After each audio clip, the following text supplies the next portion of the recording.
Sí, vamos a ponernos en Oh, presencia de Dios, ¿no? Y hacer la oración. ¿Qué les parece a ajá. todos? Sí, Concentrados y vámonos. Adelante, Diego.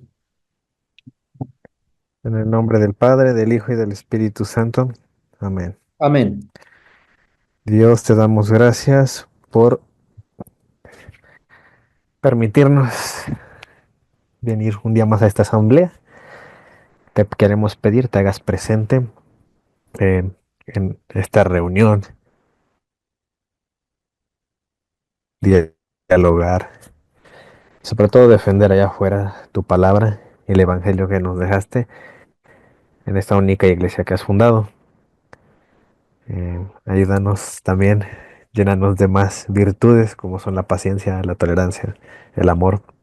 Son muy necesarios para poder transmitir la fe a los hermanos, especialmente los hermanos que se niegan a volver a casa, a esta iglesia. Te lo pedimos con el corazón. Amén. Amén. En nombre del Padre, y del Hijo, y del Espíritu Santo. Amén. Adelante, Diego. Pues buena noche a todos, espero se encuentren bien. Eh, Como ya vieron el título de esta charla y ya habíamos visto algunos conceptos la vez pasada, bueno, voy a tratar de pues dialogar o reflexionar un poco el tema de la idolatría y pues de algunas acusaciones que nos hacen a los católicos por malos entendidos que hay eh, en la Biblia. Y la verdad es que este tema de la idolatría es un pretexto muy bueno para difamarnos, ¿no? Para decir que enseñamos cosas que no enseñamos. Entonces es fácil, sobre todo cuando te agarras de alguien que no sabe. Cuando tú predicas, ¿no? Por ejemplo, que en muchísimos pasajes bíblicos se destruyeron imágenes y automáticamente dices, ¿ves? Tú debes destruir tus imágenes, no deberías usarlas. Y aunque seas uno de esos católicos modernos que no tienen imágenes, ¿no? Porque hay algunos que son así, este, y hay católicos que no tienen imágenes y ahora nacen sin imágenes, y digo, no es condenado eso, ¿va? Claro que no, no, ni lo juzgo, yo no lo juzgaría, pues. La verdad es que la mayoría de veces un católico promedio, yo creo que cuando habla con Dios, generalmente, bueno, al menos yo y muchos que conozco, no necesitamos una imagen para ponernos en contacto con Dios. Eso es una falsedad, ¿no? Como que el protestante enseña de que el católico está obligado a tener imágenes. Y no siempre es así. Yo muchas veces, bueno, yo de hecho aquí en mi habitación ahorita tengo varias imágenes. Muchas tengo. Aquí tengo un esquinero que tiene una, dos, tres, cuatro. Nada más en este mueble. Dentro del mueble tengo cinco imágenes de santos diferentes. Tengo a San Pío, San Benito, San Miguel Arcángel, Juan Pablo II, tengo una imagen de Cristo y tengo otro cuadro lleno de imágenes aquí de María en la entrada y arriba de mi espejo de Jesucristo. Y nunca jamás me he parado en una de estas imágenes para orar. ¿Qué les quiero decir con esto? Que hay imágenes que tenemos que son decorativas o representativas. Eso lo vamos a ver hoy. Entonces, ya más o menos lo platicamos la vez pasada. Dimos un adelanto de cómo es esta onda del uso de las imágenes. Pero sobre todo, la vez pasada hicimos un especial énfasis en que una buena base de esta acusación se debe a que el protestante se va a recargar en la antigua alianza. Ese va a ser el pretexto para decir, mira, aquí está prohibido tener imagen, no te harás imagen. Y ese quedamos que es un error, o sea, no todo lo que está en la antigua alianza lo vamos a hacer y a seguir.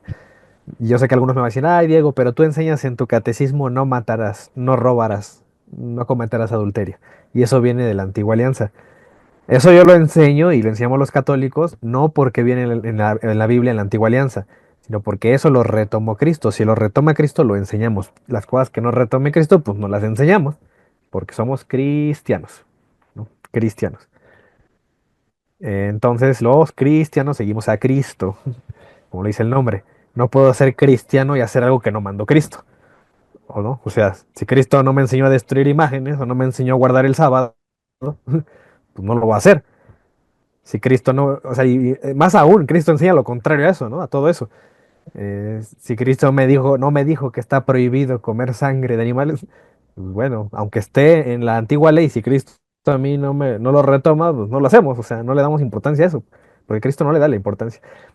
Vimos la falsa acusación de que la Iglesia Católica cambió el mandato de las imágenes, y ya lo vimos la vez pasada, de que en realidad no lo hace la Iglesia, ¿no? Antes de la Iglesia, antes de que se funde la Iglesia, Cristo lo hace. Cristo hace esos cambios. Y va a dar más apoyo y más importancia a algunas cosas que a otras. Entonces nada más quiero... eh, bueno, vimos varios versículos. No sé si los recuerden, les dije que procuren memorizarlos, ¿no? Uno es segunda de Corintios 3:3 en adelante. San Pablo y les dice a los corintios este tema de entre una ley y otra, ¿no? Otra es Gálatas 4:21 en adelante. Eh, Vimos también Hebreos capítulo 3 verso 1 en adelante, ¿no? Donde dice que Moisés tuvo gloria, pero tiene más gloria Jesús más que Moisés. Eh, y compara siempre en todos esos pasajes la antigua ley con lo que nos trae Cristo. Incluso San Pablo se atreve a llamar eso ley de muerte, dice el pacto ese que fue de muerte tuvo gloria, ahora imagínense cómo es el pacto con Cristo, ¿no? Entonces, viene a mi mente, pues esto quise ilustrarlo, o otro versículo donde podemos sustentar la importancia de Cristo frente a la antigua alianza. Entonces, vean cómo los apóstoles y San Pablo se empeñan en decir que lo que nos trae Cristo es mejor que lo de Moisés, y lo comparan con Moisés, literalmente lo mencionan. Por ejemplo, en la transfiguración ahí en Lucas 9, aquí está este evento, dice que aconteció 8 días después de estas palabras que tomó Pedro a Juan y a Jacobo, o Santiago, ¿no? Tomó a 3 apóstoles, subió al monte a orar, y entre tanto que oraba, la apariencia de su rostro se hizo otra, y su vestido blanco y resplandeciente. Y aquí 2 varones que hablaban con él. Entonces esta anécdota es curiosa. Pónganse en el lugar de los apóstoles, que hubieran sido uno de los 3. Jesús les dice tal vez, vengan, síganme, vamos acá al monte Tabor. Y van ustedes caminando sin saber qué va a pasar, o para qué les habla Jesús, y de repente se aparecen 2 fantasmas, ¿no? Porque literalmente dijeron, pues si es Moisés y Elías, son los profetas que vivieron hace muchos años. Y resplandece Jesús y los apóstoles se asustan mucho, ¿no? Es lo que se narra en los evangelios. Entonces aparecen rodeados de gloria y hablan de su partida, empiezan a escuchar que Jesús habla de un éxodo que va a hacer y algo que iba a cumplir en Jerusalén. Entonces, estas personas, bueno, Pedro le dice, ¿no? Si mal no recuerdo, que si hacen 3 tiendas de campaña para los 3 que estaban ahí, Jesús, Moisés y Elías. Lo curioso es por qué no se aparecieron otros profetas. ¿Por qué exactamente Moisés y Elías? Bueno, algunos interpretan que Moisés viene aquí a representar lo que es la antigua alianza y Elías serían los profetas, ¿no? Aunque pues, Moisés también es profeta, claro. Entonces, se aparece o se oye una voz del cielo, que entendemos que es el Dios Padre, que dice esto: este es mi Hijo amado, a él oír, ¿no? O dice, óiganlo a él. Porque ahí no dijo Dios Padre, estos son mis hijos amados, oigan a estos 3, ¿no? A Jesús, a Moisés y a Elías. ¿Por qué precisamente resalta uno de los 3? Porque los apóstoles entendieron, tenemos que seguir a Cristo, ¿no? Por eso en el Concilio de Jerusalén, que es lo que vimos allá en Hechos 15, también lo tomamos como un sustento, de que van a retomar pues lo que le enseña Cristo, y dicen que a ellos le llaman a la antigua alianza o a las obras de la ley como cargas. Dice, ya no queremos imponer cargas en la gente. Esa fue una de las resoluciones de ese concilio, allá en Hechos 15. Dice, cuando cesó la voz, Jesús fue hallado solo. Entonces, pues, al que hay que hallar solo y al que hay que seguir, pues es a Cristo, ¿no? Eso sería una moraleja. Y no sé si ustedes lo han leído o se percatan de esto, de que el apóstol Pedro en su segunda carta, también ahí en la Biblia, en el capítulo 1, verso 16, pues parece que narra este evento, ¿no? Él mismo de su puño y letra dice, porque no os hemos dado a conocer el poder y la venida de nuestro Señor Jesucristo siguiendo fábulas artificiosas, sino como habiendo visto con nuestros propios ojos su majestad. Y parece ser que narra este evento, el de la transfiguración. Pues ahí estaba Pedro, era uno de los 3. Dice, pues cuando él recibió de Dios Padre honra y gloria, le fue enviada desde la magnífica gloria una voz que decía, Este es mi Hijo amado en el cual tengo complacencia", ¿no? Fácilmente ahí Dios pudo haber dicho, este es Jesús mi Hijo amado y Moisés también en quienes yo tengo complacencia. Pero aquí destaca uno sobre esos 3, es Jesús. Dice, y nosotros oímos esta voz enviada del cielo cuando estábamos con él en el Monte Santo. Entonces, pues debe referirse al Monte Tabor, ¿no? Donde ocurre este evento. Y aquí los apóstoles, pues pónganse en el lugar de ellos. Todo lo que enseñó San Pablo, que ya les platiqué la vez pasada y ahorita les recuerdo. lo que enseña Pedro, les quedó como muy claro eso, ¿no? Más aún aquí le dice a los 12, Jesús. Bueno, eran 11, ¿no? Cuando en este momento. Dice, por tanto, id, ahí Mateo 28, 19, y haced discípulos. O sea que Jesús tiene el interés de que no nada más el mensaje o el evangelio se quede con 12, sino que debe haber más discípulos que se sumen a esos 12. Debe haber gente ahí. Obviamente va a haber una jerarquía, ¿no? O sea, para tener un orden. Pero sí Dios tiene, o Cristo tiene el deseo de que se sumen a la iglesia estas más personas. Dice, ¿quiénes? Pues todas las naciones, bautizándolas. Y aquí subraya el bautismo, en el nombre del Padre, Hijo, Espíritu Santo. Dice, enseñándoles es que guarden todas las cosas que os he mandado, o que yo les he mandado, ¿no? Dicen algunas traducciones. Aquí fácilmente Cristo pudo haber dicho, enséñenles todo lo que enseñó Moisés y yo, o todo desde la antigua alianza. No, Cristo dice lo que yo les he dicho. Los demás dijeron muchas cosas que en su momento sirvieron y fueron de gloria, pero aquí lo que nos importa es lo que Cristo enseña. Entonces, eso lo recalcamos porque cuando el protestante venga a hablarnos del tema de las imágenes, del sábado, que si el diezmo es obligatorio, ¿no? Y todas las demás creencias de la antigua alianza, van a ver cómo ellos nada más se van a recargar en versículos de la antigua alianza. Aquí la correcta cuestión que debemos de hacernos siempre y hacerles a ellos siempre, bueno, está bien, eso fue en la antigua alianza, todo eso fue para el pueblo de Israel, pero aquí lo que importa es la iglesia de Cristo. ¿Qué dijo Cristo? ¿Qué nos enseñaron los apóstoles? Y ahí se acabaron los versículos, ¿no? Porque ahí, para que sustenten todas estas ideas, va a estar difícil. Bueno, difícil para ellos que nada más siguen la Biblia. Dicen que lo único que siguen es la Biblia, que no hay otra fuente de evidencia. El católico, pues tiene el mismo Nuevo Testamento que ellos, pero tenemos una ventaja, tenemos tradición. Y por tradición creemos muchas cosas que complementan a la escritura muy bien y tienen una armonía, unas con otras, no se contradicen una con la otra. Entonces la desventaja es para ellos, ellos están obligados a demostrarlo. Y nos habíamos hecho esta pregunta, si debemos seguir todos los mandatos del Antiguo Testamento. Entonces, quedamos desde la vez pasada que, bueno, según aquí los protestantes dicen que pues Dios en sus leyes prohibió y mandó destruir las imágenes. Y como les repito, esta idea está muy soportada en muchísimas citas, pero de la Antigua Alianza. Entonces, aquí, pues, para empezar desde ahí ya está muy débil la acusación, ¿no? Porque nosotros lo que tenemos que plantearnos es esto, que los cristianos nos enfocamos en los mandatos de Cristo, no en los mandatos de la antigua ley. Y pues si seguimos algo de la antigua ley, precisamente es por el filtro quien fue Cristo. Cristo es el que lo retomó, lo seguimos a la fecha, ¿no? O Cristo los apóstoles, no se sobreentiende. Entonces aquí lo que nos importa es la iglesia de Cristo. Hay muchos mandatos que se les hizo al pueblo de Israel, muchos, aquí los vamos a ver algunos de ellos. Y van a darse cuenta que cuando el protestante dice, es que no puedes tener imágenes en el contexto religioso, ¿no? O contaminan, te van a decir así como que las imágenes contaminan la fe, porque te pueden desviar o distraer, eh, porque puedes desviar, o sea, como que piensan que somos demasiado tontos para, porque piensan que si tenemos una imagen, vamos a dejar de adorar a Dios o a Cristo para irnos sobre una imagen, ¿no? Como que piensan eso ellos. Y lo cual es absurdo, ¿no? Porque miren, ese mandato que se da en el Éxodo es muy circunstancial. Es porque en ese momento el pueblo de Israel estaba rodeado de pueblos idólatras. Israel era muy pequeño en la fe, digámoslo así. Llevaba un tiempo apenas asimilando al Dios verdadero. Entonces, lo vamos a ver también más adelante, porque esa prohibición fue en ese momento. Y alejarse incluso, decía que no podían comer con los paganos, no podían ni juntarse con ellos, porque era muy fácil que cambiaran de religión, traicionaran, ¿no? a Dios y se fueran por ídolos. Entonces una manera en la cual fácilmente se iban a los ídolos era a través de que pues se manejaban imágenes.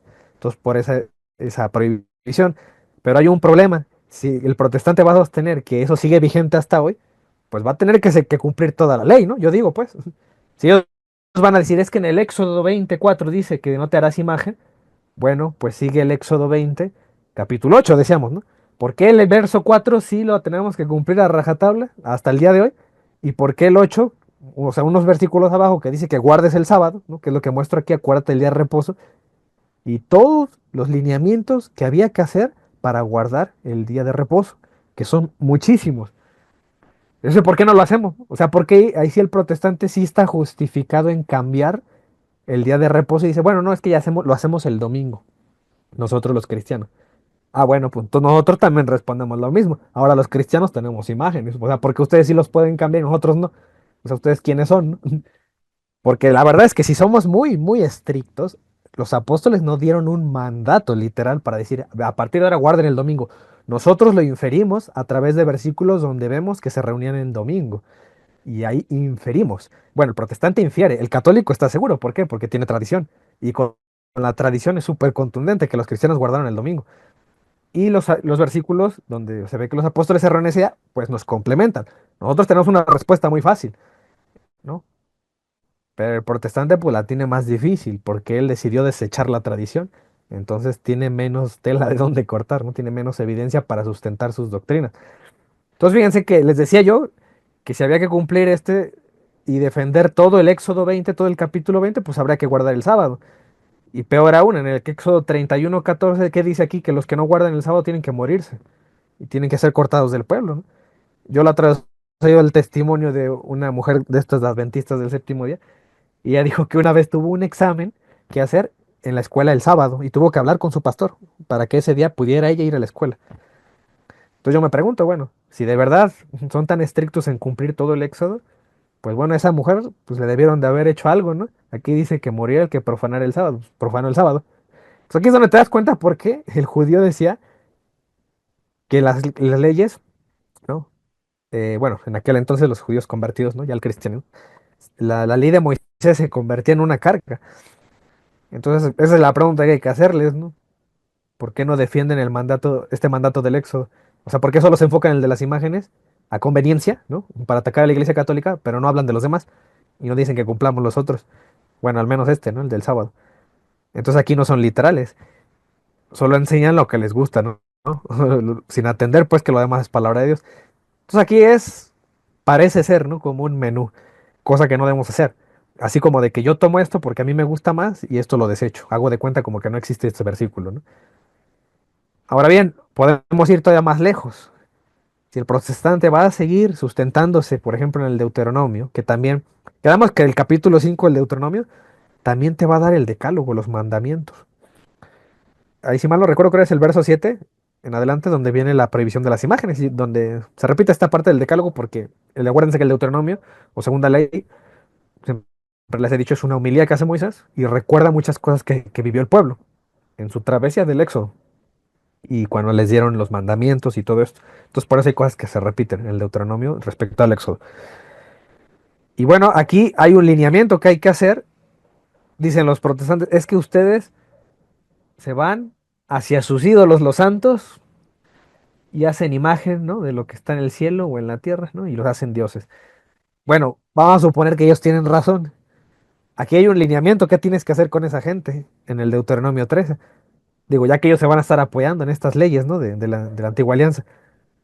Dice, si te incitare tu hermano, hijo, tu madre o tu hijo, tu hija, tu mujer o tu amigo íntimo diciéndote en secreto, vamos y sirvamos a dioses ajenos, ¿qué van a decir? Ahí están los católicos, ¿no? Y yéndose con dioses ajenos. Bueno, ¿qué hay que hacer? ¿Qué deben de hacer los protestantes? Que ni tú ni tus padres conociste de los dioses de los pueblos que están en vuestros alrededores, cerca de ti o lejos de ti, desde un extremo de la tierra hasta el otro extremo de ella, no consentirás con él. Ahí está, dice, no, ni le prestarás oído, ni tu ojo compadecerá, ni le tendrás misericordia, ni lo encubrirás, sino que lo matarás. Así dice, ¿no? Entonces, si vamos a cumplir bien la ley, pues que la cumplan bien, ¿no? Ahora, para la otra que se encuentre en un católico, o que resulte, ¿no? Que un familiar sigue en el catolicismo, supongo que tienen que seguir estos lineamientos, ¿no? No prestes oído, no le tendrás misericordia, ni lo encubrirás, sino que lo matarás. Tu mano se alzará primero sobre él para matarle y después la mano de todo el pueblo. Le apedrarás hasta que muera, ¿no? Por cuanto procuró apartarte de Jehová, tu Dios, que te sacó de la tierra de Egipto, de casa de servidumbre. Entonces supongo que eso hay que hacer, ¿no? Si hay que cumplir todo el Éxodo y el Deuteronomio. Entonces, bueno, así como interpretan estas leyes los protestantes, tanto del Éxodo y del Deuteronomio, pues deberían hacernos eso, ¿no? para cumplir correctamente todo el mandato. Aún más adelante también se dice algo parecido, un capítulo adelante, que hubiera, dice, en el contexto es este, ¿no? Que hubiera ido y servido a dioses ajenos. Van a decir, ahí están los católicos, ¿no? Sirviendo a dioses ajenos. Y si hubiera inclinado a ellos, ahí están los católicos arrodillándose ante María y las imágenes de los santos. Ya sea el sol o la luna o a todo el ejército del cielo, lo cual yo he prohibido. Y te fuere dado aviso y después que oyeras y hubieras indagado bien, la cosa pareciere de verdad cierta que tal abominación ha sido hecha en Israel. Dense cuenta cómo aquí se empieza a revelar para quiénes son los mandatos, para el pueblo de Israel. No dice para la iglesia de Jesucristo, ¿no? O sea, el pueblo de Israel era una figura apenas de lo que iba a ser el pueblo de Dios ya en tiempos de Cristo, que iba a ser la iglesia. Pero aquí, en especial, esta parte de la historia está enfocada solo en el pueblo de Israel. Nadie más seguía estos mandatos. Dice, entonces sacarás a tus puertas al hombre o a la mujer que hubiera hecho esta mala cosa. ¿Cuál? Servir a otros dioses. Sea hombre o mujer, y lo apedrearás y así morirán. Por dicho de dos o tres testigos, morirá el que hubiere de morir, no morirá por el dicho de un solo testigo. La mano de los testigos caerá primero sobre él para matarlo y después la mano de todo el pueblo, así quitarás el mal de en medio de ti. Entonces, como dice el dicho, nuestros hermanos ni lavan ni dejan usar la lavadora, ¿no? O sea, al final nos dicen que cumplamos algo, pero ni siquiera ellos lo cumplen bien, porque pues hay que leer todo, ¿no? En contexto del Deuteronomio y el Éxodo, y ver lo que Moisés enseñó. Fíjense acá, por ejemplo, en el Deuteronomio 29, también dice algo interesante. Y habéis visto sus abominables y sus abominaciones y sus ídolos de madera y piedra, de plata y oro, y que tienen consigo. Van a decir, ahí están los católicos con sus imágenes de yeso y de oro y plata. Dice, no sea que haya entre vosotros varón o mujer, familia o tribu, cuyo corazón se aparte hoy de Jehová nuestro Dios para ir a servir a los dioses de esas naciones. Pues van a decir, ahí están los católicos. Dice, no querrá Jehová perdonarlo, sino que entonces humeará la ira de Jehová y su celo sobre el tal hombre, y se asentará sobre él toda maldición escrita en este libro. Entonces el protestante dice, no, pues es que yo sigo la escritura. Bueno, si te gusta tanto el Éxodo, pues aquí dice que si no lo cumples todo el Éxodo, el Deuteronomio, toda la ley de Moisés, las maldiciones caerán sobre ti. O sea que para la otra, si quieres cumplir y no quieres tener maldiciones de la antigua alianza, pues júntate unas piedras cuando veas un católico, lánzaselas, ¿no? Porque pues hay que echarle piedras al que siga a otros dioses. Entonces no creo que eso lo hagan los protestantes. Y me van a decir, no, ¿cómo crees? Si Cristo me dijo, ¿no? Que hay que dar la otra mejilla. Ah, bueno, entonces ya entendiste que hay que seguir a Cristo, que Cristo es el filtro, que después de Cristo esto ya no se hace. No se hacen ya muchas cosas. Eso es lo que debes de entender, ¿no? Precisamente, ahí está la respuesta. Dice, y lo apartará Jehová de todas las tribus y las maldiciones de este pacto, ¿no? Caerán. Entonces, si no es cumplido, les digo, el Deuteronomio, los protestantes les caerían las maldiciones de este libro. Ahora al revés. También el Deuteronomio 30 me dice que si yo las cumplo, Dios nos dará bendiciones en abundancia. Entonces dice, y te hará Jehová tu Dios abundar en toda obra, tus manos, en el fruto de tu vientre, en el fruto de tu bestia. Y aquí dense cuenta, esto es lo que también quiero que vean. Vean esos lineamientos que dice, el fruto de tu vientre, el fruto de tu bestia, el fruto de tu tierra. ¿Qué significa? Es exactamente lo que hacía el pueblo de Israel. El pueblo de Israel se dedicaba al campo, se dedicaba a la ganadería. Esas eran mandatos para un pueblo claramente que no es el nuestro. Era un pueblo, pues, en ese momento que se dedicaba a eso, al campo. Para ellos era una bendición que entre más hijos tuvieras mejor. ¿Por qué? Porque el trabajo, como era pesado, para ellos era conveniente tener muchos hijos, para que les ayudaran, ¿no? En el campo. Por eso aquí la bendición de Dios más específicamente dice, pues en tu mujer, que tenga hijos, en el fruto de tu bestia, es decir, que tengas muchos animalitos, que tengas mucho fruto en la tierra, es decir, que produzcan tus tierras, tus campos. Dice, para bien, porque Jehová volverá a gozarse sobre ti para bien de la manera que se gozó sobre tus padres. Cuando obedecieres a la voz de tu Dios para guardar sus mandamientos y sus estatutos escritos en este libro. Entonces van a decir, ¿no? Algunas veces citan este tipo de versículos para decir, ¿ves? Aquí dice que hay que seguir la Biblia. No, aquí dice que hay que seguir el Deuteronomio. Acuérdate que la Biblia es una conformación de varios libros. aquí Moisés no está escribiendo pensando en que hay que sigan esta ley y todas las cartas de Pablo. No, San Pablo iba a vivir muchísimos años después. En su mente de Moisés no estaba San Pablo, ni los apóstoles, todos los que escribieron cartas que están en la Biblia. Entonces, eso también hay que tener cuidado a la hora de interpretar. Pero va a haber una insistencia, ¿no?, de que Dios prohíbe las imágenes. Y aquí va a haber una cuestión que yo sí se la concedería a los protestantes si no hubiera nunca un mandato de que Dios mandó a hacer imagen. Eh, entonces aquí podríamos decir que, pues, de alguna manera Dios se contradice o nos está confundiendo. Porque si prohíbe hacer imágenes, ¿para qué manda hacer imágenes? O sea, o está prohibido o está permitido.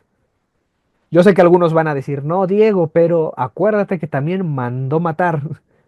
Y aún así existe el mandato de no matarás, ¿no? Entonces, pero aquí la cuestión de las imágenes es que era por una cuestión de idolatría. O sea que Dios me manda a renunciar a la idolatría, pero al mismo tiempo me manda a ser idólatra. Porque al fin y al cabo, para el protestante es sinónimo. Imagen es sinónimo de idolatría. Entonces, aquí pasa algo. O Dios está cayendo en un error didáctico, es decir, no sabe enseñarnos, o más bien la prohibición es diferente y el protestante es el que no sabe interpretar. La prohibición tal vez no es sobre las imágenes, tal vez Dios está prohibiendo otra cosa. Y aquí la respuesta es esa pronta, es que Dios prohíbe los ídolos. Dice, no te harás ídolo. Porque resulta que en el Éxodo 20, la palabra que se usa para decir no te harás imagen es la palabra hebrea pesel, se llama así pesel. Y la palabra pesel es una palabra muy especial. Sí significa imagen, pero es una imagen muy específica. Una imagen de un ídolo. Es como si yo les dijera, en el español existe la palabra fotografía, existe la palabra pintura, existe ¿qué?, la palabra estampa.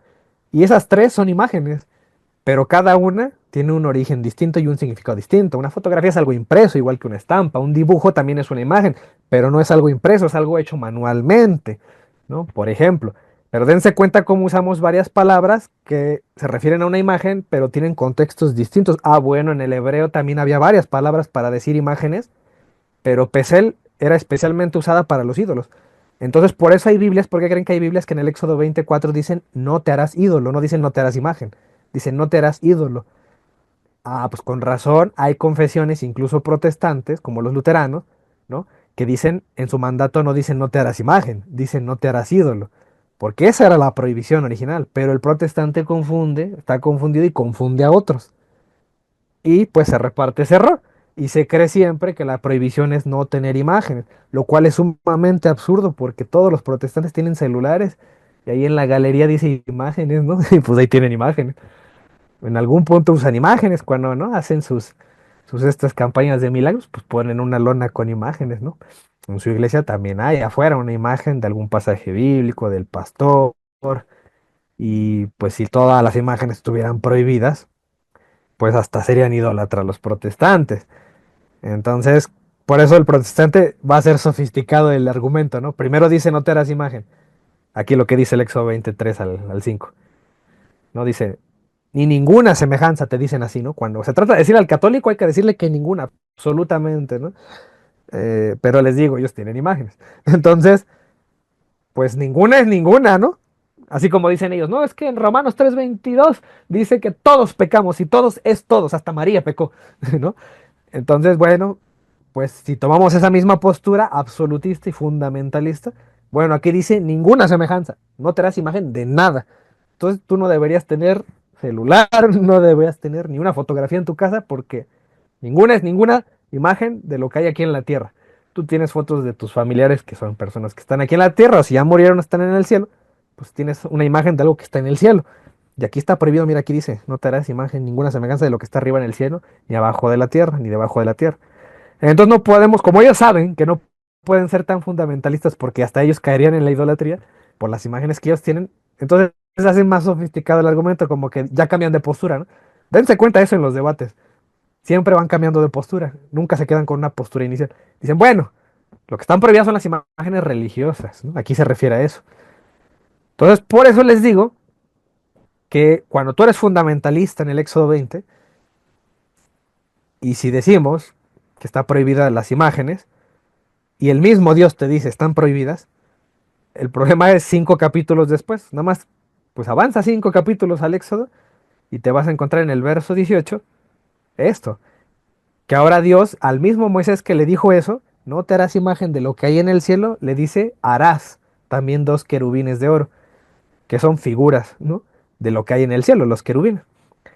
Ese es un mandato que dice que tiene que diseñar para el arca. El arca de la alianza debía tener encima 2 querubines de oro. Dice aquí, labrados a martillo, los harás en los dos extremos del propiciatorio. Lo interesante es que aquí Moisés no le dijo, oye, espérate, Dios, tú me dijiste que no hiciéramos imagen de nada de lo del cielo. No, no, Moisés obedece. Tal parece que Moisés entiende el mandamiento, ¿no? Bueno, el protestante no lo entiende, porque se acuerda la lógica de ellos, eso estaría mal. Lo irónico es que Dios es el que lo manda, hay que hacerlo, independientemente de su ley, porque hay que obedecer a Dios. Bueno, yo les voy a mostrar casos donde Dios no lo manda a hacer y aún así los hombres hacen imágenes y Dios no las condena, ¿eh? Entonces ahí se cayó para el suelo ese cuento de que es que estas imágenes las mandó a hacer Dios, pero las que hagan los hombres hay que destruirlas. Eso para el suelo, ¿no? Porque ahorita vamos a ver casos en los que no fue así. Entonces aquí Dios manda a hacer querubines y aquí dice pues las indicaciones que habrá. Y algo interesante también de este mandato, o bueno, estos versículos que siguen, es que ahí en el verso 22 dice que el mismo Dios dice que Él va a hablar a través de las imágenes. Bueno, entre las imágenes Él va a hablar con Moisés. Dice, y pondrás el propiciatorio encima del arca y en el arca pondrás el testimonio que yo te daré. Y de allí me dice, me declararé a ti y hablaré contigo de sobre el propiciatorio de entre los 2 querubines. Entonces, fíjense cómo va a ser un instrumento el querubín por el cual Dios va a hablarle a Moisés. Bueno, ahí de entre los 2 querubines. Y si uno es honesto, las imágenes, ¿en qué te ayudan? ¿O por qué a nosotros los seres humanos tendemos, ¿no?, a tener imágenes? Si tú ves las pinturas rupestres, ¿no?, aún de los cavernícolas, personas que vivieron hace miles de años, tú ves que ellos hacían imágenes, ¿no? Y hay vestigios, son todas las culturas de gente que hace imágenes. Lo que pasa es que, como decía la iglesia, dice que las imágenes nos van a facilitar las súplicas, al menos en el contexto de nuestra oración, en nuestra religión.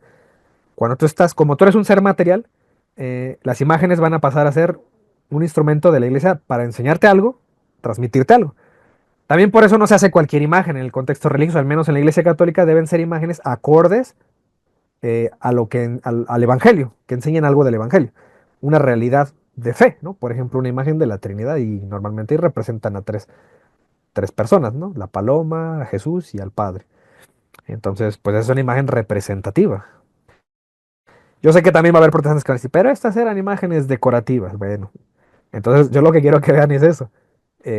Cómo va cambiando el argumento, ¿no? Antes estaban prohibidas las imágenes, ahora están permitidas las imágenes, ¿no? Y ahora las imágenes decorativas están permitidas. Entonces, en este caso, mis imágenes que yo tengo aquí de todos los santos, que nunca he hecho una oración enfrente de ellos, yo cuando hago oración, hago diario oración en la misa, porque voy diario a misa, nunca lo he hecho enfrente de una imagen, pero las tengo aquí porque me gusta, y me gusta decorar mi cuarto así, de los santos que yo más admiro.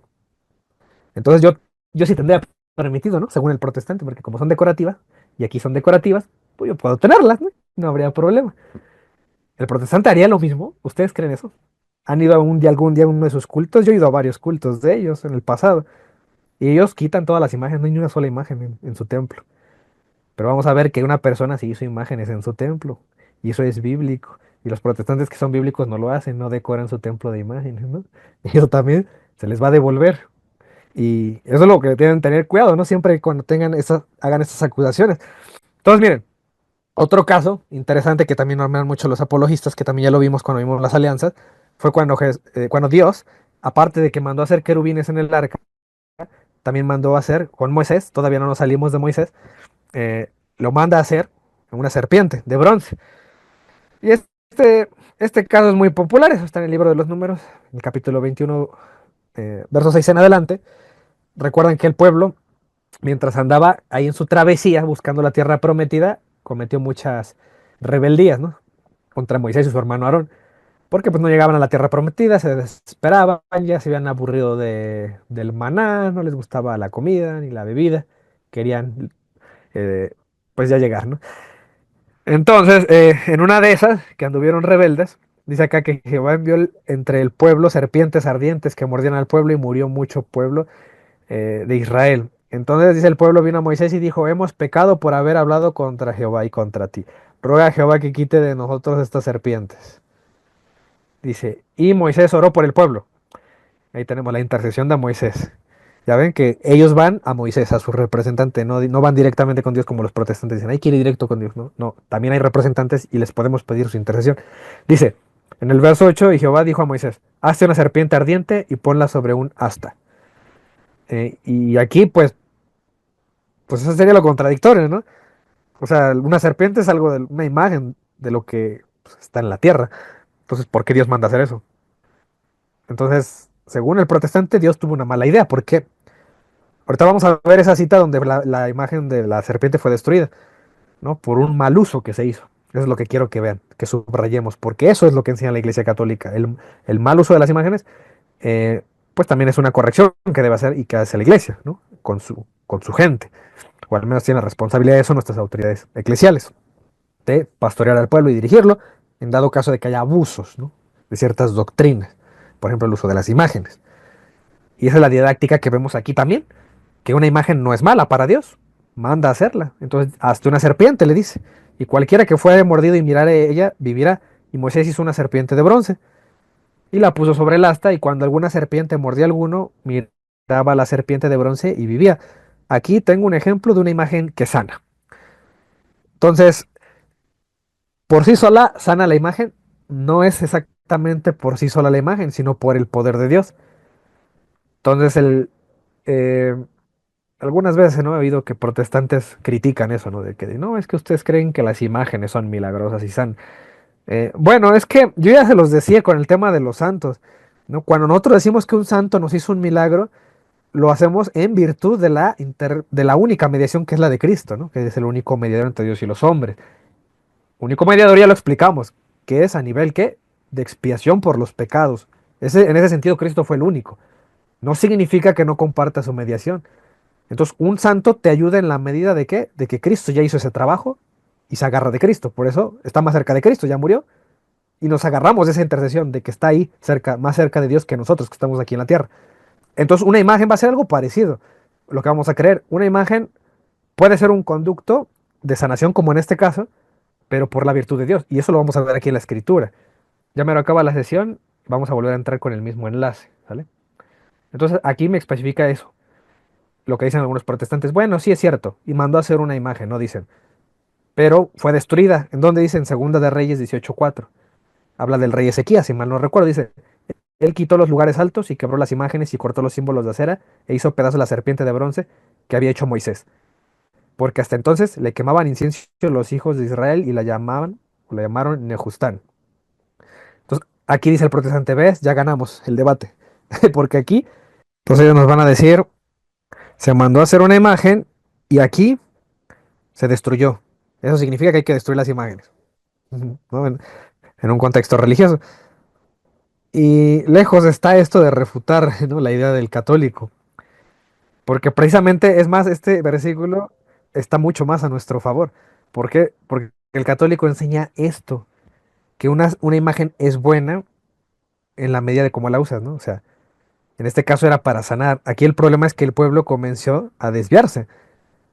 Y este signo de quemar incienso, de que ya le habían puesto un nombre, ya era un signo eh, que en aquel entonces, que solamente el incienso era para Dios, toda esta cuestión, este ritualismo, ¿no? Que imitaba o que ellos se hacían, bueno, ellos creían que era la serpiente una deidad.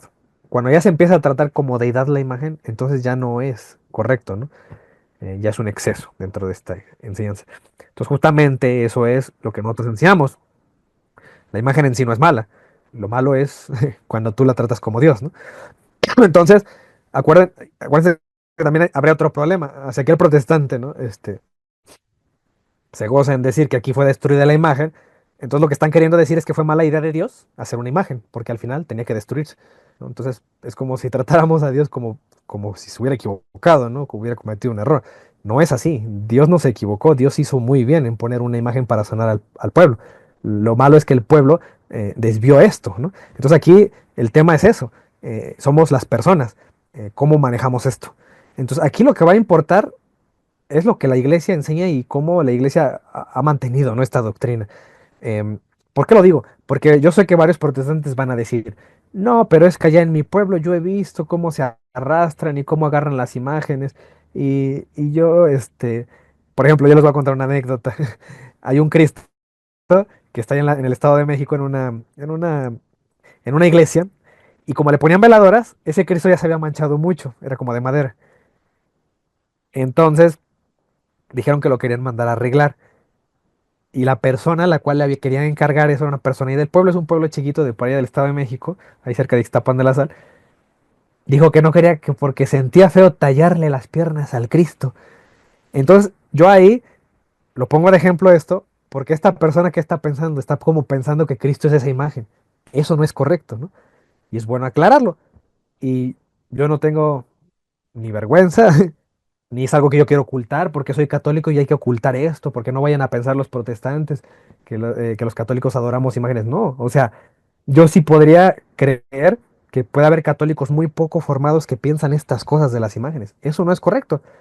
Y en lugar de decir, no, pues ya ves, Diego está declarando que son malas las imágenes porque te pueden desviar, ¿no?, de la creencia original. Mejor hay que quitarlas, van a decir los protestantes. Bueno, bajo esa lógica, si las imágenes pueden desviarte de la fe y pueden ocurrir este tipo de malos ejemplos y excesos en el que crean que las imágenes están vivas,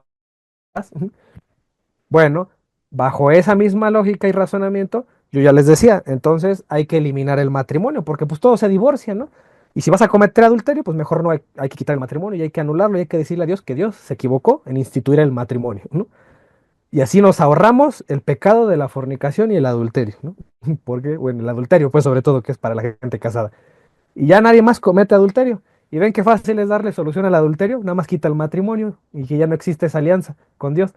No, no es así. Mejor lo que hacemos es enseñar correctamente el matrimonio y darle un seguimiento, ¿no? Ah, bueno, pues las imágenes no son malas. Nada más lo importante es que hay que catequizar correctamente y que la gente no caiga en esos excesos, como estas personas con la serpiente, ¿no?, que cayeron en un exceso. Entonces aquí, en el libro de sabiduría, que no lo tienen los protestantes, pero se lo pierden, hay el capítulo 16, verso 5 en adelante, no lo voy a leer todo, pero solo quiero subrayar esta parte que está en rojo, en donde se habla de este asunto de la serpiente, que cuando sanaba a la gente, dice aquí, quien se volvía hacia aquella señal, es decir, la serpiente, dice, se salvaba, no en virtud de la señal misma que veía, sino gracias a ti. ¿Qué significa esto? Que exactamente la serpiente solo era un instrumento, pero quien sanaba era Dios. Eso lo creemos y eso lo enseñamos los católicos, por si no lo sabían, ¿no? Pero el protestante le gusta meter la cizaña y decir, no, es que ustedes creen que las imágenes sanan, ustedes creen que las imágenes hacen milagros. No, eso es cizaña, eso es falso, eso no lo enseñamos. Si hay un católico loco que lo cree, bueno, pues puede ser que lo haya. Y normalmente será un católico, pues no loco, ¿no? Sino un católico desinformado, pues. Y la iglesia es tan grande que a lo mejor tampoco cada sacerdote va a estar súper al pendiente de cada miembro qué es lo que está creyendo y lo que está practicando en su casa, ¿no? También los católicos deberíamos tener, pues, un poquito más de ese, ¿cómo decirlo? Pues esas ganas, ¿no? Que el protestante, por ejemplo, yo veo que a los protestantes les gusta mucho formarse y leer y conocer de Biblia. Ojalá ya sí hubiera muchos católicos, ¿no?, que estuvieran en este tipo de reuniones más interesados en conocer su fe para practicarla. Pues no sé, a lo mejor hay cosas que las que estás equivocado, ¿no? Y la iglesia enseña lo contrario a lo que tú haces, ¿no?, como este tipo de casos. Entonces, pues de alguna manera también puede ser pastoreado de una mejor manera. Entonces sería la invitación. Digo, otro versículo interesante donde se menciona la serpiente es el mismo Cristo, la menciona ahí en Juan 3:14. Y es interesante, ¿no? Porque si la serpiente es algo de verdad, algo tan malo como dicen los protestantes, fue destruida por el rey Ezequías porque era un ídolo. Bueno, entonces, ¿por qué Jesús se compara con esa serpiente, no? Si es algo tan malo. Bueno, nada más aquí Jesús lo que menciona es que nadie subió al cielo, dice, sino el que descendió al cielo, el Hijo del Hombre que está en el cielo. Y como Moisés levantó la serpiente en el desierto, así es necesario que el Hijo del Hombre sea levantado, para que todo aquel que en él cree no se pierda, mas tenga vida eterna. Y entonces acá Jesús, bueno, si fuera algo tan malo, como dicen los protestantes, nos hubiera comparado, ¿eh? Jesús con una serpiente, la serpiente que fue destruida, dice.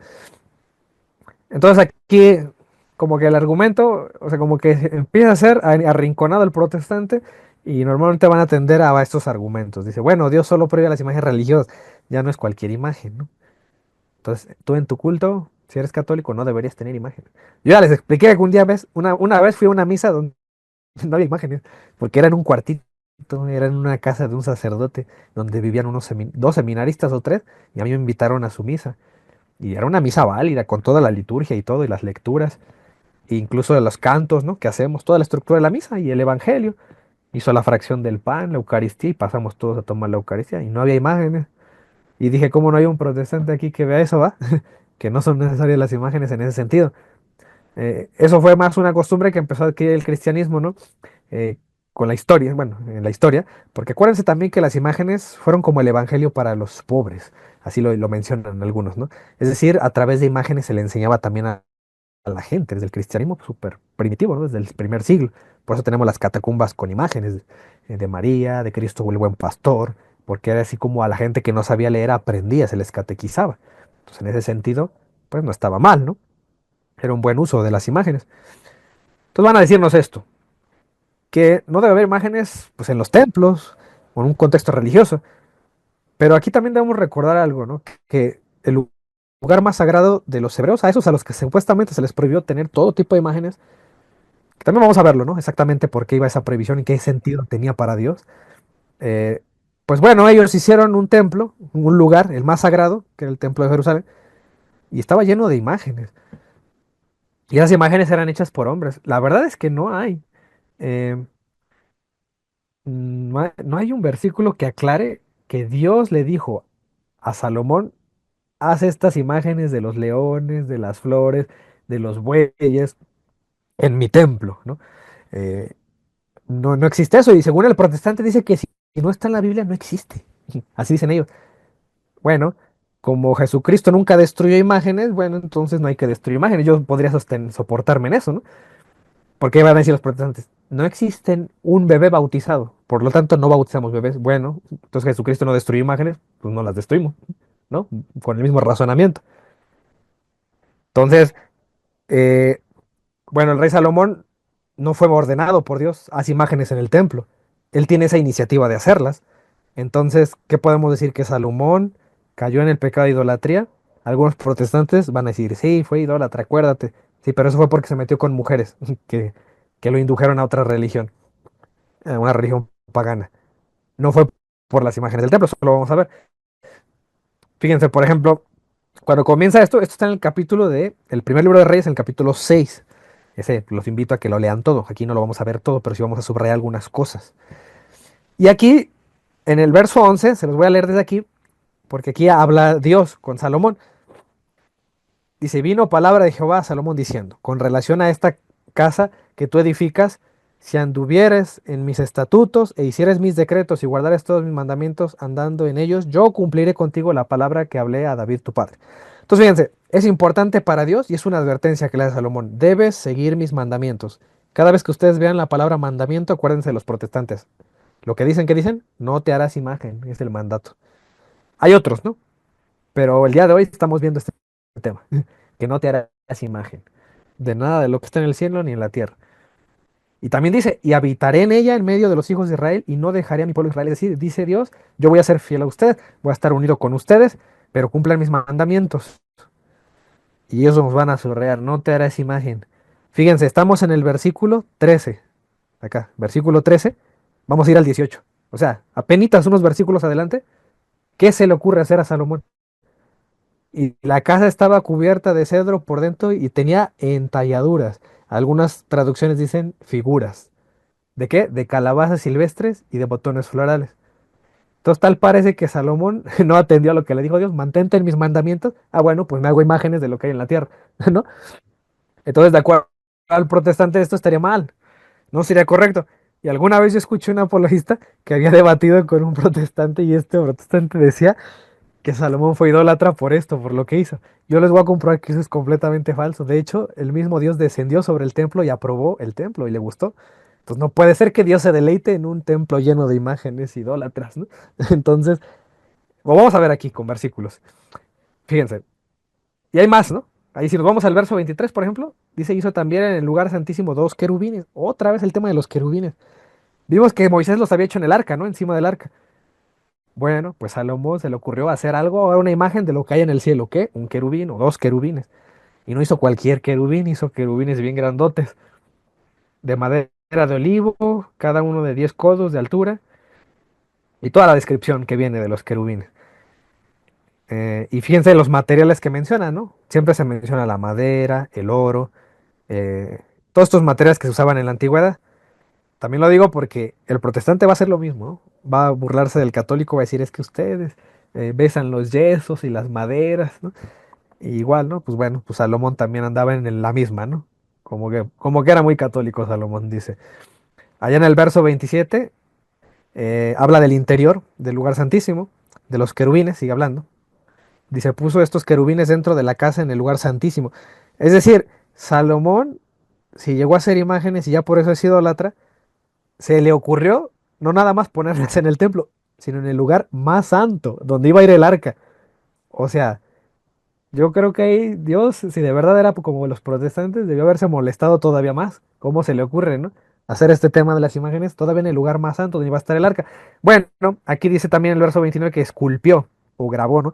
Hay varias palabras que se usan para esto en el hebreo. Eh, Se traducen como entalladura o esculpió o grabó. Algunas Biblias lo dicen. Todas las paredes de la casa alrededor, diversas figuras. O sea, todavía siguió haciendo querubines, palmeras y botones de flores. En todo el templo estaba lleno de estas imágenes. Y fíjense, esto hasta parece una exageración. Bueno, puede haber gente que decore sus puertas, ¿no? Pues las puertas del templo también estaban decoradas. Dice aquí, acá en el verso 32, las dos puertas eran de madera de olivo y talló en ellas figuras de querubines, de palmeras y de botones florales. O sea, Dios le dice, no te harás imagen de lo que hay arriba y abajo y a Salomón no le importa, tal parece, ¿no? Dice también en el verso 34, que sigue hablando del tema de las puertas, talló en ellas querubines, palmeras y botones florales. Cubrió todo de oro. Entonces aquí, ¿qué podemos concluir si leemos esto? Como dicen los protestantes, no les gusta decir, es bíblico, ¿no? O sea, tienen su frase, no, es que eso no es bíblico, ¿dónde está eso en la Biblia? Bueno, pues aquí en la Biblia dice que es bíblico decorar el templo con imágenes. Y es una pregunta que yo siempre me he hecho, porque yo a los templos que he ido, bueno, y les llaman templos, los sus salones, ¿no? ¿Qué hacen? ¿Por qué no hay ninguna decoración? Digo, está bien, no tengas imágenes de santos, pero ¿por qué no lo decoras, no? Pues no sé, con cruces, con algo que hable de Cristo. No te voy a decir que decores con dioses falsos, ¿no? Pero sabemos que Cristo es el Dios verdadero, ¿por qué no pones algo alusivo a Cristo, ¿no? No, o sea, si ellos van a decir, no, es que estás mal, porque Salomón tenía solo imágenes decorativas, bueno, yo les diría lo mismo, o sea, se los devolvería, ¿y tú por qué no decoras así? Eso es porque es falso. No es cierto eso de que ellos creen que Salomón tenía imágenes decorativas. Ellos específicamente no tienen imágenes porque ellos creen que eso es idolatría. Y eso no coincide con lo que están diciendo de Salomón, que el Salomón sí tenía permitido porque tenía imágenes decorativas. Si ellos creyeran eso de Salomón, ellos también tendrían imágenes decorando sus templos. Y no lo hacen. ¿Por qué no lo creen? O sea, una cosa es en lo que leen y lo que dicen en la palabra y en la argumentación, pero a la hora de hacer las cosas, ellos sí creen que todas las imágenes son malas y por eso no las tienen en sus templos. Esa es la verdad. Y fíjense que aquí pasa algo interesante, eh, que había afuera del templo, en el patio, en el atrio le llamaban, ¿no? Había como una pileta de agua de bronce y aquí en el borde, no sé si aquí lo dice, sí, aquí lo dice. Tenía como calabazas, dice, alrededor, unas bolas en el borde de esta olla. Bueno, parece como una olla, como una fuente. Dice, 10 en cada codo enseñan al mar alrededor. O sea, siguen siendo figuras, ¿no? De lo que hay aquí en la tierra. Calabazas en ese caso. Y dice que estaban fundidas. También le llaman mar a esta parte, ¿no? Del agua. Era un mar fundido, dicen, ¿no? Ellos ahí. Bueno, esa es la palabra que usa aquí la Reina Valera. Dice, y descansaba sobre 12 bueyes. Tres miraban al norte, tres miraban al occidente, tres al sur y tres al oriente. Estos se apoyaban, dice, el mar y las ancas de ellos estaban hacia la parte de adentro. Así como están aquí en la imagen. Si lo ven, ¿no? Tres bueyes. ¿Y eso a qué nos recuerda que hicieron alguna vez el pueblo hebreo? ¿No? Porque también hicieron un animal muy parecido, de fundición. En este caso lo ponen como un becerro. Pero ¿cuánta diferencia hay, ¿no? Entre un buey y un becerro? Pues es prácticamente el mismo animal, ¿no? Digo, nada más que uno es más joven que otro, uno es adulto, uno es la cría. Pero prácticamente es el mismo animal. Aquí lo interesante es que a Salomón no le dieron la orden de que le hiciera esto, pero él lo decidió hacer. que hiciera unos bueyes. Aquí mi pregunta sería, ¿por qué en un caso sí se condenó y Dios se enfureció tanto, en la izquierda, con un becerro fundido? Y porque aquí Salomón hace 12 animales, podría entender que Dios debería estar 12 veces enojado con Salomón por hacer casi lo mismo, ¿no? Un animal fundido. Y acuérdense que como ellos venían de la tierra de Egipto, pues tendían, ¿no?, a la idolatría. Algunos piensan que era el dios Api egipcio, ¿no?, que también era representado como un becerro. Entonces aquí sería esa la pregunta. Y si nosotros recordamos qué contexto hay detrás de esta imagen del becerro de oro, eso fue en Éxodo 32, allá con Moisés. Mientras Moisés estaba recibiendo la ley, el pueblo vio que no regresaba, ¿no?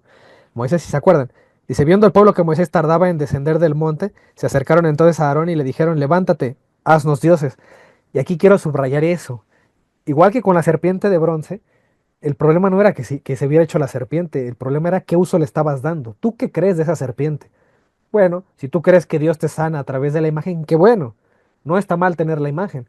Pero cuando el pueblo empezó a hacer signos de adoración y a creer que la serpiente era Dios, ahí es donde la imagen fue destruida y tuvo que ser destruida. Bueno, lo mismo pasó con el becerro.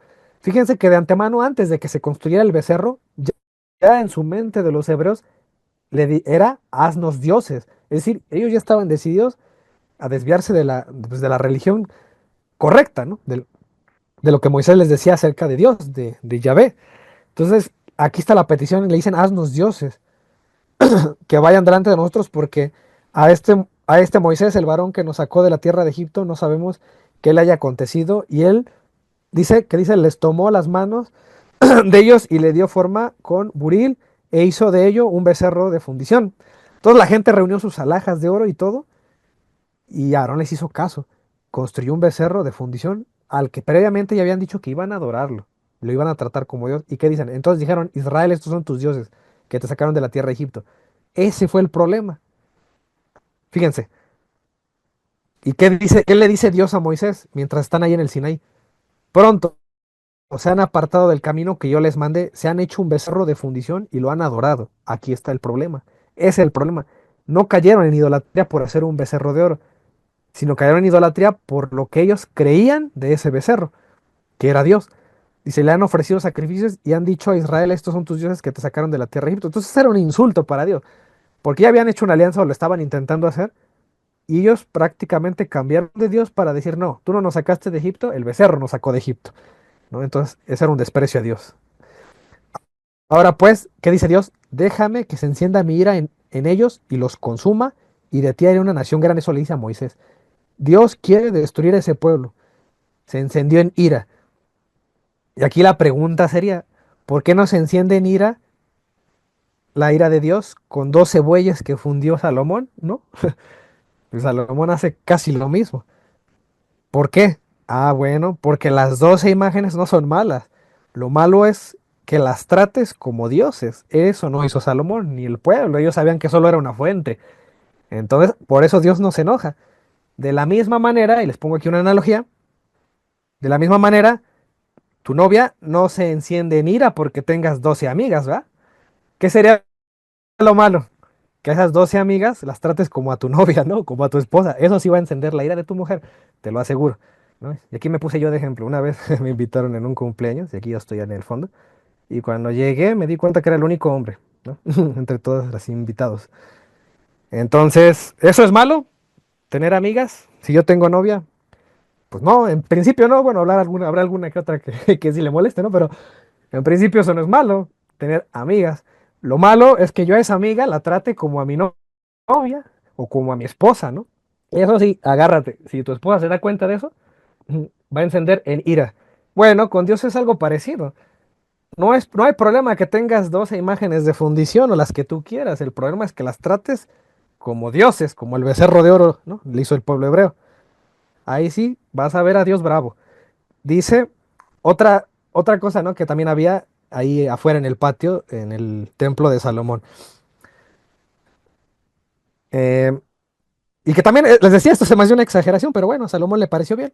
Todas las columnas, los postes que había alrededor del templo, les llaman aquí basas de bronce, También tenían figuras, incluso aún en la base, hasta aquí abajo en la base había figuras de leones, bueyes y querubines, y entalladuras de todo eso, en las molduras, dice, que tenían como tableros y tenían todas estas imágenes de animales. Entonces, como que a Salomón le gustaban mucho las imágenes, ¿verdad? De animales y plantas. Bueno, esto ya lo hablamos en la saga que vimos de los pactos, que dijimos que lo más probable es que aquí lo que quería Salomón era imitar el Edén, porque el templo era un encuentro con Dios, del mismo modo que Adán y Eva tenían un encuentro con Dios en el Edén. Pues hagan de cuenta que ese Edén evolucionó, pasó a ser el tabernáculo de Moisés. No, primero pasó a ser el arca de Noé, un Edén flotante, después pasó a ser un Edén móvil, que sería el tabernáculo de Moisés, y ahora pasó a ser un Edén fijo, que sería el templo de Salomón. Al final siempre fue el mismo encuentro con animales, ¿no? Y con toda la creación, eso iba a representar el templo. Entonces, fíjense, acá en el capítulo 8, vamos al capítulo 8 ahora de Reyes, de la primera de Reyes. Primer libro de Reyes, verso 6 al 7. Vamos a ver si Dios aprobó el templo lleno de imágenes. Y los sacerdotes metieron el arca del pacto de Yahvé o de Jehová, dice, en su lugar, en el santuario de la casa, en el lugar santísimo. ¿Ustedes se acuerdan qué era lo que pasaba si profanabas el arca?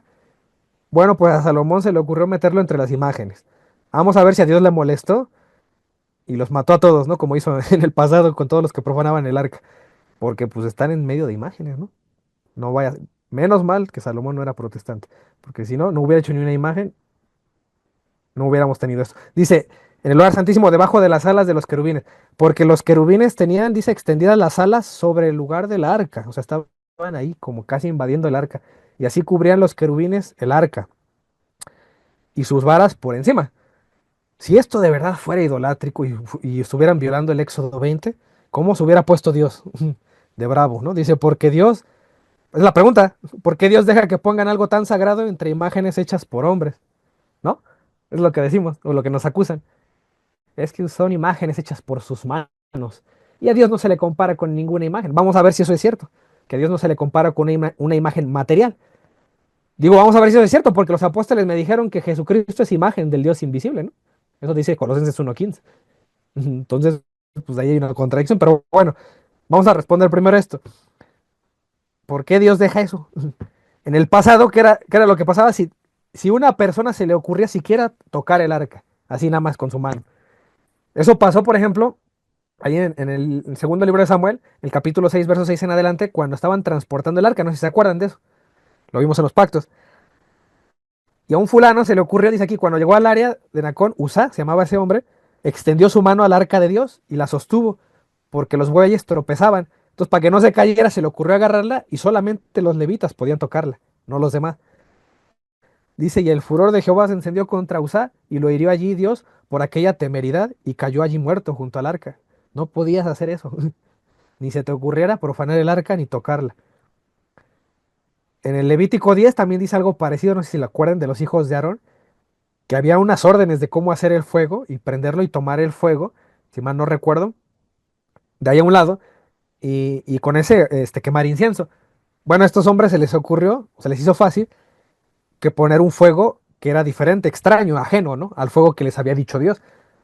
Dice, pusieron incienso y ofrecieron delante de Jehová fuego extraño, que él nunca, nunca les mandó, y salió fuego de delante de Jehová y los quemó y murieron delante de Jehová. O sea, no podías equivocarte o profanar siquiera el lugar de Dios, el arca de la alianza. Entonces aquí la pregunta que hay que hacernos es esa. ¿Por qué Dios no mató a los hombres que pusieron el arca entre dos esculturas? Dicen, nos citan el Salmo 115:5, ¿no? Los protestantes, es que tienen ojos y no caminan, tienen pies y no andan. Así son tus imágenes, como dice el Salmo 115. Bueno, los querubines les recuerdo que también tenían ojos y no veían, tenían pies y no caminaban, tenían alas y no volaban. Entonces, ¿qué hace el arca en medio de esas figuras hechas por hombres? Que describe justamente así el Salmo, ¿no? Nada más que el Salmo habla de ídolos, ¿no? Ojo, y los querubines no son ídolos. Eso es el problema, que ellos no distinguen la diferencia entre una imagen y un ídolo. ¿Por qué Dios no mató a los hombres que pusieron el arca entre dos esculturas que tienen esa misma descripción? Tienen ojos y no ven, y pies y no caminan. ¿Por qué Dios no hace eso? Y vamos a ver que Dios hace todo lo contrario. No los va a matar, ¿va? Por profanar el arca y meterla entre las imágenes. Ujú. Al contrario, lo que Dios hace, y lo vemos ahí en el capítulo 8, verso 10. Dice, cuando los sacerdotes salieron del santuario, la nube llenó la casa de Jehová. Entonces Dios se manifiesta dentro de esa casa. Y los sacerdotes no pudieron permanecer para ministrar por causa de la nube. ¿Por qué? Porque la gloria de Jehová había llenado la casa de Jehová, dice, así, está así la Reina Valera. La gloria de Dios estaba dentro del templo. Dice, entonces dijo Salomón, Jehová ha dicho que él habitaría en la oscuridad. Algunas traducciones dicen que habitaría en densa nube. Es decir, Dios hace presente ahí con la nube, ¿no? Yo he edificado, dice, casa por morada para ti, sitio en que tú habites para siempre. Al parecer, Dios decide habitar en un templo lleno de imágenes, ¿no? Como los templos católicos, que tenemos imágenes. No los templos protestantes, ellos no tienen imágenes. Dice, nada más para recordarles, ¿qué era esto de la nube? ¿Ustedes se acuerdan? Desde Moisés, ¿no? Se apareció una nube, que era una representación de Dios. Por ejemplo, aquí en el Éxodo 24, que es la nube, que era señal de bendición, presencia o intervención de Dios. Y casi siempre que venía la nube, dice, los cubrió. La nube también es un símbolo como de poder. Entonces Moisés dice, por ejemplo, acá en el Éxodo 24, cuando le pasó esto a Moisés, subió al monte y una nube cubrió el monte y la gloria de Jehová reposó sobre el monte Sinaí. Fue cuando hicieron la alianza, ¿se acuerdan?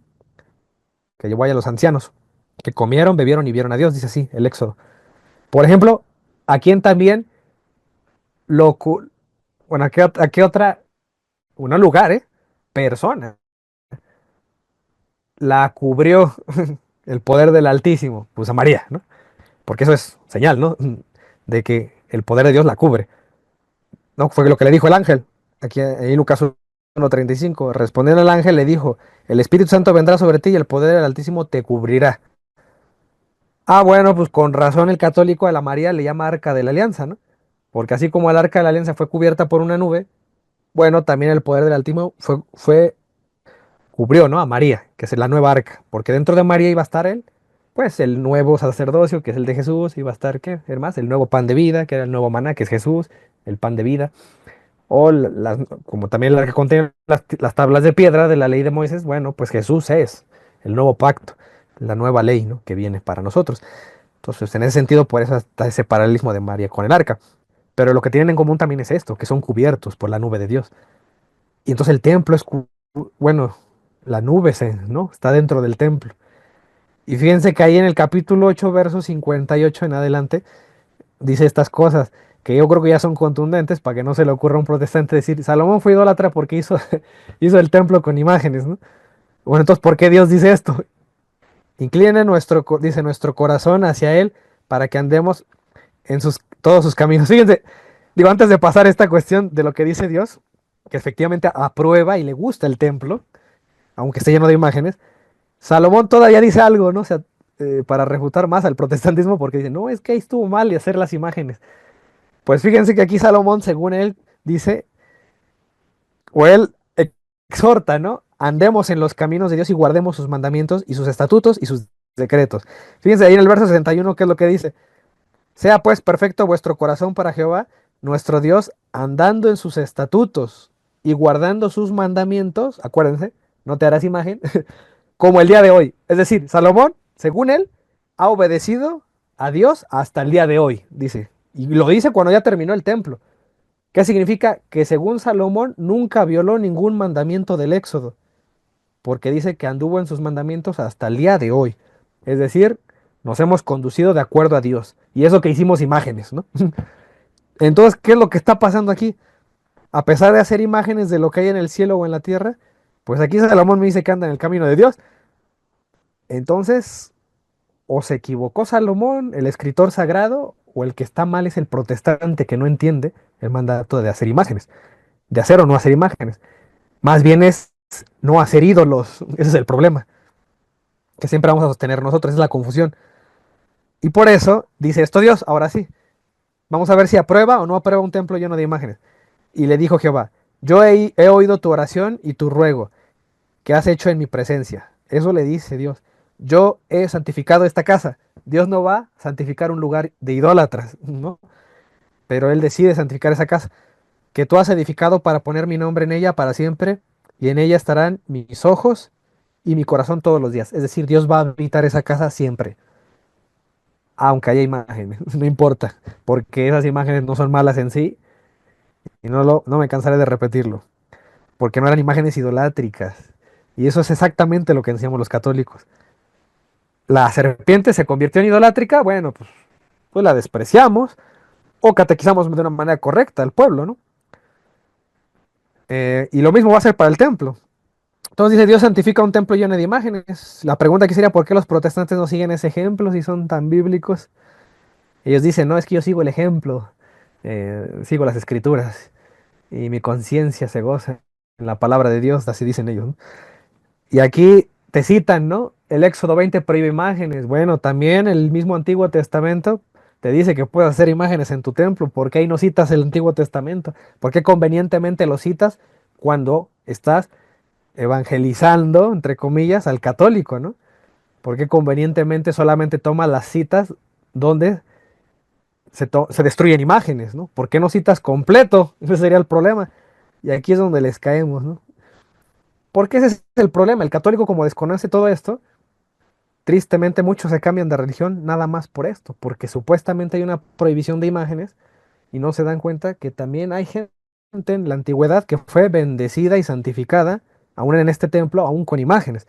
Entonces ahí es donde está la inconsistencia que debemos nosotros notar. Entonces, cuando el protestante dice, bueno, el católico se convierte a protestante y va a la casa de la abuelita y de la mamá, toma todas las imágenes, las destruye y las tira a la basura, ¿qué es lo que está haciendo el protestante?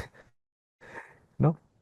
Está creyendo que están prohibidas las imágenes y no tiene claro que lo que están prohibidos son los ídolos. Bueno, si esas imágenes no son ídolos, no crees que son dioses, ¿para qué las tiras? ¿Para qué las destruyes? ¿Cuándo Salomón fue un idólatra? Porque sí se le menciona que cayó en idolatría. La idolatría que es, ya lo dijimos, creer en algo que no es Dios, o sea, divinizar algo que no es Dios. Llámese imagen, llámese animal, llámese persona, lo que tú quieras, eso sería idolatría, creer en... Entonces los protestantes que dicen seguir la Biblia no siguen la Biblia, ¿va? Cuando se trata de hacer, es decir, dicen es que seguimos la antigua alianza y está prohibida las imágenes. Bueno, pues a ver, también tu templo hazlo con imágenes, ¿no? También así está permitido y Dios lo santificó. Pues deja que santifique tu templo, ¿no? Y que la nube de Dios descienda sobre él. Así hazlo como lo hizo Salomón. Entonces, Salomón después se va a desviar. No, yo les decía manera de chiste la vez pasada que vi a una mujer hermosa. Lo malo era que era testiga de Jehová. Y entonces le decía, no me va a pasar como a Salomón. Justamente es esto lo que les voy a narrar, ¿no? Que por una mujer o varias mujeres, él traiciona su religión, traiciona a Dios. No, espero que no me pase eso. No, no es cierto, es broma. Dice, ahí en Primera Reyes 11, del 4 al 6 dice, y cuando Salomón era ya viejo, sus mujeres inclinaron su corazón tras dioses ajenos. Es que Dios ya le había advertido que no se metiera con ciertas mujeres, y él no obedeció. Y no sé por qué pasa eso, les decía en las alianzas, una mujer hizo caer a varios mediadores, no a todos. No con eso estoy diciendo, no me malinterpreten, de que es que las mujeres siempre hacen caer al hombre, ¿no? Porque en este tiempo me van a decir misógino por decir eso. Pero pues es lo que está escrito, ¿no? ¿Qué quieren que haga? Pues Eva fue la que le dio el fruto prohibido a Adán. Esta Sara fue la que le dijo a Abraham que se acostara con Agar para que tuvieran un hijo. Y aquí las mujeres son las que hacen caer al Salomón. Dice, y cuando Salomón era viejo, pues se inclinan estas mujeres a dioses ajenos y ahí va Salomón, ¿no? Detrás de estas mujeres y a complacerlas en todo. Dice, y su corazón no era perfecto con Jehová su Dios como el corazón de su padre David, porque Salomón siguió a Astoret y ya empiezan a mencionar a dos dioses paganos.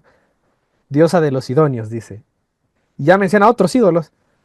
Y fíjense cómo aquí ni siquiera todavía menciona las imágenes. Después edifica Salomón imágenes. Pero desde aquí Dios ya no le agradaba a Salomón. Precisamente porque eso consiste en la idolatría.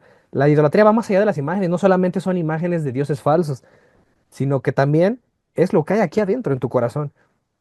La idolatría se basa también en eso. De hecho, eso es lo primero que Dios ve en tu corazón. Entonces dice aquí que hizo Salomón lo malo ante los ojos de Jehová y no siguió cumplidamente como quién, como su padre David. Bueno, aquí cabe mencionar este comentario. Dice, si hacer imágenes en el templo fuera una violación al mandamiento del Éxodo, Dios no hubiera habitado el templo para santificarlo. Y otra cosa, bueno, aquí continúa diciendo, ¿no? El capítulo 11 de Reyes, de Primera de Reyes. Dice que edificó Salomón un lugar alto a Chemos, ídolo abominable de Moab. Entonces aquí Salomón sigue edificando, así como edificó un templo, pero aquí hay un problema, que la edificación ya no es en favor de Dios, ya es para adorar a otros dioses. Ah, pues con razón, a partir de aquí ya Dios le molesta, no se molestó por el templo y las imágenes, al contrario, le gustó, pero se empieza a molestar con él cuando ya empieza a hacer esto. Y se enojó Jehová contra Salomón, dice acá, por cuanto su corazón había apartado de Jehová, Dios de Israel, que se le había aparecido ya 2 veces. Entonces Salomón pecó no por a seguir, no por hacer imágenes, perdón, aquí me equivoqué. ¿Por qué pecó? Por adorar ídolos, por desviarse a los ídolos. Ese es el pecado y esa es la enseñanza que sostiene la iglesia católica. Por eso enseñamos este principio. Imágenes sí, pero ídolos no. Esa es la enseñanza.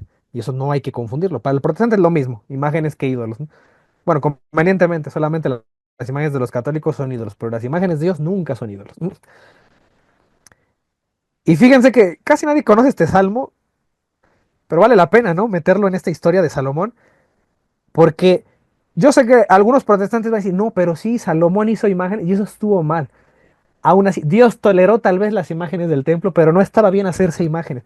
Bueno, yo les diría, aquí hay un salmo que sí dice que hubo personas que destruían imágenes del templo, de Salomón, ese, el templo que construyó. ¿Y cómo los llama aquí el escritor sagrado, que es palabra de Dios? Los llama enemigos, a los que destruyen esas imágenes del templo de Salomón. Dice, acá a partir del verso 3 en adelante del Salmo 74, dice, dirige tus pasos a los asolamientos eternos, a todo el mal que el enemigo ha hecho en el santuario.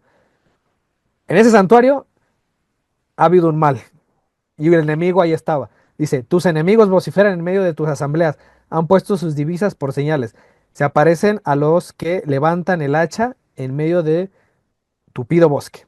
Y ahora dice, con hachas y martillos, así como los protestantes no han visto los pastores que destruyen imágenes. Dice, así como con hachas y martillos han quebrado todas sus entalladuras. Y como lo describe el salmista, han puesto a fuego tu santuario, han profanado el tabernáculo de tu nombre, echándolo a tierra. Se refiere a que a los enemigos de Dios son los que destruyen esas imágenes, por si les quedaba dudas, ¿no? De que estaban mal las imágenes del templo. Entonces, ya entienden por qué Jesucristo, dice ahí el Evangelio de Juan, iba diario al templo de Salomón a enseñar. De hecho, eso le reclama a Jesús. Cuando lo apresan, los fariseos, Jesús les dice que diario, dice, todos los días iba yo a enseñar al templo y por qué hasta ahorita me apresan, ¿no? ¿Qué significa eso? Que Jesús estaba diario en ese templo lleno de imágenes.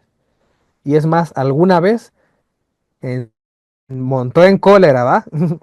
Y se le ocurrió correr a muchos mercaderes que había por ahí, porque de acuerdo, según Jesús, aquí lo que enseña el Evangelio, que de hecho los 4 evangelios mencionan esta anécdota, y ninguno de los 4 evangelistas dijo, Jesús destruyó imágenes, ¿no? Pero que sí mencionan los 4 evangelistas que Jesús corrió a las personas que andaban vendiendo ahí. ¿Por qué? Porque el templo tenía un propósito, que era el de la oración. Por eso aquí dice, por ejemplo, en Mateo 21:12 dice, y entró Jesús en el templo de Dios y echó fuera a todos los que vendían y compraban en el templo y volcó las mesas de los cambistas y las sillas. No dice, y destruyó las imágenes, y mandó a destruirlas. ¿Por qué dice? Y les dijo, escrito está, mi casa, casa de oración será llamada, mas vosotros la habéis hecho cueva de ladrones. Si de verdad las imágenes fueran malas, Jesús a lo mejor hubiera dicho, y ustedes la han hecho cueva de ladrones y de idólatras, porque tienen imágenes. ¿Qué hubiera hecho Jesús? Volcó las mesas y sillas y volcó las imágenes y destruyó los bueyes estos de bronce, ¿no? Los que estaban fundidos ahí en la fuente. No, Jesús no hizo eso. ¿Por qué? Porque Jesús sabía que no eran imágenes idolátricas y no hay problema en tener imágenes para Jesús. Entonces, de manera indirecta podemos deducir esto y no hay problema, ¿va? Para Jesús. Y Jesús aquí tuvo la oportunidad perfecta para hacer una catequesis para destruir la idolatría, destruyendo imágenes, así como hacen los protestantes o así ellos enseñan. Pues así ellos enseñan, que eso es la idolatría, tener imágenes. Bueno. Y tuvo otra oportunidad Jesús también con los fariseos ahí. Y eso hay que preguntarnos, ¿por qué Jesús no destruyó la imagen del César? Tuvo en sus manos una imagen y no dijo, y no les dijo, recuerden que no se harán imagen de lo que hay aquí en la tierra o en el cielo, ¿no? ¿Qué les dice Jesús? No, porque ellos, para ponerlo, ¿no?, en tentación a Jesús, bueno, en el sentido de hacerlo caer, para ver si pagan o no pagan impuestos, para ponerlo en contra del César, le enseñan una moneda, si hay que pagar o no hay que pagar impuestos. ¿Y qué les dice Jesús? ¿De quién es esta imagen y la inscripción en esa moneda? Le dijeron de César y les dijo, pues dad pues al César lo que es del César y a Dios lo que es de Dios. Oyendo esto se maravillaron y dejándoles se fueron. Aquí, miren, hay que entender el contexto. Y yo les voy a citar otro versículo para ver qué creían estas personas del César. Y aquí se van a dar cuenta que Jesús tuvo la oportunidad de demostrarles que el César no es el rey. Pudo haber dicho o haber destruido la imagen. ¿Por qué? Porque ¿qué era lo que creían los fariseos del César? Los mismos de los labios de los fariseos aquí dice en Juan 19:3. Bueno, al 12, en el verso 12. Dice lo que creían ellos del César. Primero en el versículo 3, acuérdense que se burlaban de Jesús cuando le pusieron la corona de espinas y le decían esto, salve rey de los judíos, y le daban de bofetadas. Se burlaban de él porque para ellos Jesús era un impostor que se hacía pasar por rey de los judíos. ¿Qué significa esto? Que para esa gente Jesús no es rey. ¿Quién es el rey? Pues el César. Aquí el verso 12 de ese mismo capítulo dice eso. Desde entonces procuraba Pilato soltarle, pero los judíos daban voces diciendo, si a este sueltas, no eres amigo del César. Todo el que se hace rey, al César se opone. ¿Qué quiere decir esto? Que para los fariseos Jesús es un impostor, un farsante, y para ellos es más importante el César es el rey, pero no Jesús. Imagínense que yo así me expresara hoy de Jesús. ¿Qué me dirían los protestantes? Que yo les diga, es que mi presidente, mi cabecita de algodón, ¿no?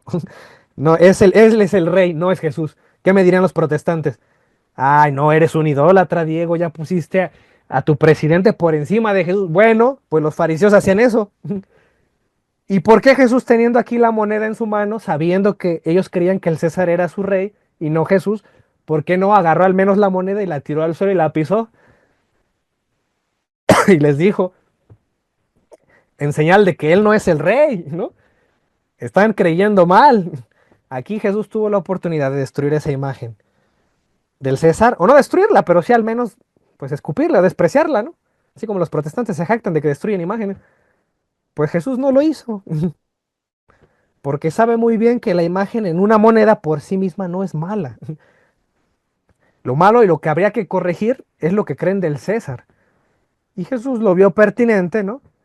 O reclamó su realeza, incluso lo reclamó en este momento, cuando el mismo Pilato le dijo, ¿tú eres rey? Si se acuerdan, ¿no? Que le dijo eso. ¿Y qué le contesta Jesús? Para eso he nacido. Mi reino no es de este mundo, le dice. Entonces, ¿qué es lo que significa esto? Bueno, aquí Jesús tuvo la oportunidad perfecta para enseñarnos a combatir la idolatría destruyendo imágenes, ya sea de las imágenes del templo o las imágenes del César. No lo hace Jesús. Entonces, aquí ¿qué parece? Se parece mucho a lo que los católicos enseñan. No parece que Jesús siga dando importancia a algunos mandatos del Éxodo. Al menos así como los enseñaban los protestantes, o los enseñan, ¿no? No parece, o al menos yo le cité la vez pasada muchos versículos donde Jesús habla de los mandamientos, jamás retomó el de las imágenes, dijo que nunca se hicieran imagen, jamás retomó el del sábado, al contrario, él violaba el sábado, ¿no? Y decía que no obedecía el sábado, hacía lo contrario. Y aquí tiene imágenes y no las destruye. Entonces aquí es donde nos damos cuenta que Jesús se parece más a los católicos, ¿no? A lo que enseñamos.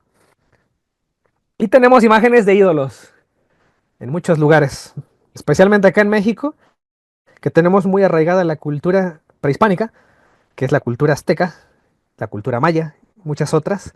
Sí somos muy enriquecidos en este tipo de culturas. Y pues cuando llegaron los españoles hasta se espantaron, ¿no? Cuando vieron el Zompantli, ¿no? Lleno de esqueletos y de los aztecas. Y los franciscanos, pues, que fueron los que llegaron, ¿no? No crean que llegaron los protestantes, ¿no? Para ese entonces, que fue en 1521, el protestantismo apenas, ¿no? Se estaba cocinando con Lutero. Fue la conquista de México. Y por eso en nuestros billetes tenemos estas imágenes, que es el dios Tonatiuh, el dios azteca. Tenemos al Chacmol, ahí está la cultura maya, que es la diosa de la luna, ahí, para los mayas. Para los aztecas, el dios del sol. Lo tenemos en nuestras monedas y en billetes que hemos tenido. Y no tenemos ningún problema en tenerlos, ¿va? Porque pues, son imágenes idolátricas. Al día de hoy, pues son imágenes decorativas, pero si fueron dioses en su momento. Entonces, si un pastor quisiera demostrar su fe, ¿va? Los invitamos a destruir estas imágenes, ¿va? Cada vez que les den el diezmo, pues destruyanlas, ¿no?